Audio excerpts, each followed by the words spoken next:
म्हणजे काय आहे ते फार महत्वाचं आहे. मी स्वतः एक्सपिरियन्स केलंय सांगते. It's very powerful.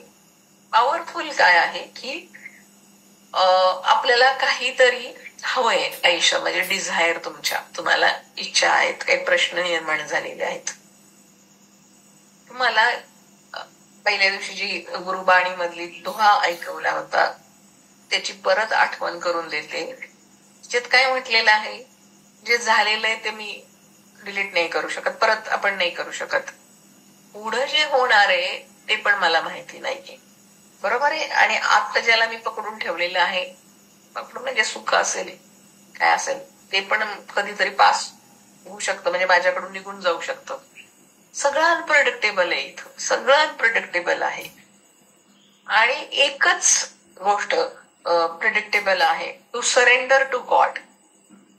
आणि होपोनोपोनो मध्ये तेच आहे. तुम्हाला माहिती नाहीये तुमच्या लाईफ मध्ये काय होणार आहे, बरोबर आहे ना.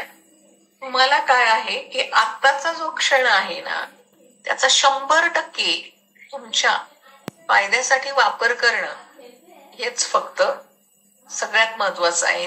त्या क्षणासाठी surrender to God, surrender your data to God, experience present moment. नुसत्या अपेक्षा, बरोबर, मला हे हवंय, मला ते हवंय, कॉन्ट्रीब्युशन 0. रोज चुका करायच्या, उठून विचार करताना चुका, शॉर्टकट मारायचे. आणि परमेश्वराने मला ह्याच्यामधून बाहेर काढायला पाहिजे, मला असं वाटते. माझा स्वतःचा अनुभव आहे. नाही तसं होत नाही. एखाद्या वेळेस तुम्हाला लॉ ऑफ अट्रॅक्शन वापरून मदत होऊ शकते, एखाद्या वेळेस तुम्हाला कुठली तरी रेमेडी वापरून मदत होऊ शकते. परंतु हा होलिस्टिक अप्रोच मध्ये जर तुम्हाला सुंदर, निरोगी, समृद्ध, सुखी आयुष्य जर जगायचं असेल तर तुम्हाला होलिस्टिक सगळ्या लेवलवर एफर्ट्स घ्यावे लागतात. सगळ्या लेवलवर एफर्ट्स. मी स्वतः ते प्रॅक्टिस केलेलं आहे. आणि मग नंतर येतात जे तुम्हाला अनुभवायला सहज येतं, काही प्रयत्न करावे लागत नाही. सुख येतात, पैसे येतात, लोक चांगले म्हणतात तुम्हाला, काय काय काय करावं लागत नाही. परंतु तोपर्यंत शॉर्टकट नाहीत. इथं पण ते काय सांगतायत की तुम्ही ह्या चुका केल्यात किंवा तुम्ही नसतील केल्या, कोणीतरी केल्या, तुम्ही अनुभवताय.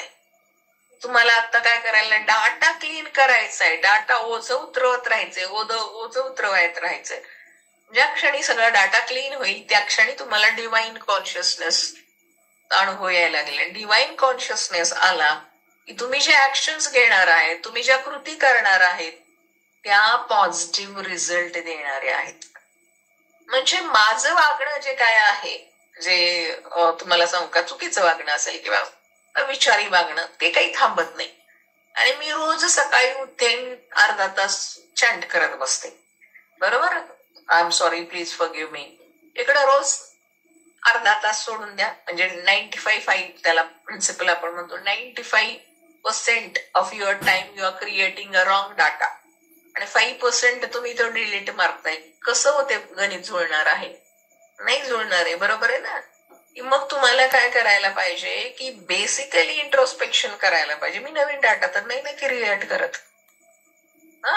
आता इथं एक लक्षात घ्या की तुम्हाला मेजर काहीतरी इश्यू आहे म्हणून तुम्ही होपोनोपोनो करत आहात. त्याला उत्तर मिळू शकतं का? तर नक्की त्याच्यातून तुमची सुटका होऊ शकते. पहिली सुटका कुठे होऊ शकतं? तुम्ही डाटा क्लीन करताय, तुम्ही रिलीज एक्सपिरियन्स करताय, क्लिनिंग एक्सपिरियन्स करताय, ओके. आणि त्यानंतर काय आहे, तुमची जी समस्या आहे त्याला उत्तर. मी जसं एक उदाहरण सांगते, खूप वेळा सांगितलंय पण ते मला फार चांगलं वाटते. त्यावेळेस मी काही होपोनोपोनो होतं प्रॅक्टिस केलं, पण जो अनुभव आला तो ह्याला मॅच होऊ शकतो. पैशाच्या बाबतीत काल एक जणांनी सांगितलं, त्यांनीही लॉस्ट मनी, असं पैसे अडकले, पैसे लोकांनी फसवलंय, लोक देत नाहीत, असे बरेचसे. आपण पहिली जे केस स्टडी त्याच्यामध्ये पण त्यांचे ते 13 लाख रुपये अडकले होते आणि मग त्यांनी ते केलं आणि त्यांना ते मिळाले. आता असे बरेचसे लोक आपल्याकडे येतात, परंतु त्याच्यामध्ये एक असताना जे टेक्निक वापरत असताना एक लक्षात ठेवायचं आहे, ते टेक्निक वापरत असताना तुम्हाला सरेंडर करायचं आहे, डिटॅच व्हायचं आहे.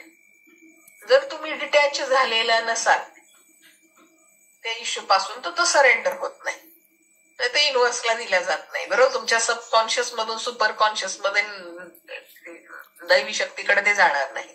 तुम्ही धरून बसलाय माझे पैसे गेले, माझे पैसे गेले, माझे पैसे गेले. नाही, मी पण I loss some money, I invested in something and all, आणि माझ्या लक्षात आलं ह्याच्यात काही उपयोग नाहीये, मी माझ्या आयुष्यातली महत्वाची वेळ घालवणार आहे.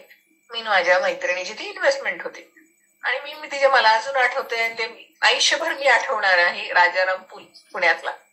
आणि ती त्या बाजूने आली होती, सतारा रोडला राहते ती आणि मी इकडून आले होते. आणि मी तिला सांगितलं होतं की मला असं वाटतं हे आपण पैसे इन्व्हेस्ट केलेले आता आपण विसरून जाऊयात आणि ह्याच्यातून काही निष्पन्न होणार नाही, कोर्ट आणि कचेरी आणि ऑल, आणि आपलं आयुष्य पुढे पडलेले, आपल्याला खूप गोष्टी करायच्या आहेत. Okay okay good.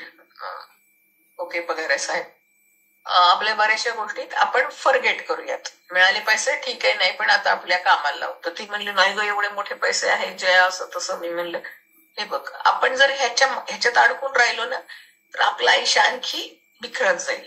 आपण कामाला लागले, आपण मिळाले नाही मिळाले ठीक आहे, आणि मी कामाला लागले. 8 दिवसातच मला एक ऑपॉर्च्युनिटी आली आणि मी त्या ट्रॅकवर गेले आणि खूप छान झालं. म्हणजे जे पैसे घालवले असतील त्याच्या कितीतरी पट पैसे मी कमावले असतील. पण बघा, दुसरी गोष्ट, तिथंच मी स्टकअप झाले असते. कोर्टात जा, नशीब यादीत बसा. मी दुर्लक्ष केलं असतं माझं ट्रेनर होण्याच्या ह्याच्यावर. मी काय नाही, रिलॅक्स मध्ये मी फोकस केलं आणि आय जस्ट, ते पैसे आले का माझे? नाही आले, कारण मी फोकसच केलं नाही. मी फोकस कशावर केलं की just I wanted to be financially independent, supreme independence पाहिजे होतं मला. माझं आयुष्य पद्धतीने आयुष्य जगायचं आणि ते मी अचीव केले. तर असे बरेच माझ्याकडे आले, काहींचे पैसे परत आले, काहींना नाही. पण काहींनी तुम्हाला सांगू का, ते मार्ग त्यांचे शोधले आणि ते आयुष्य त्यांचं चांगलं झालं. तर तुमच्या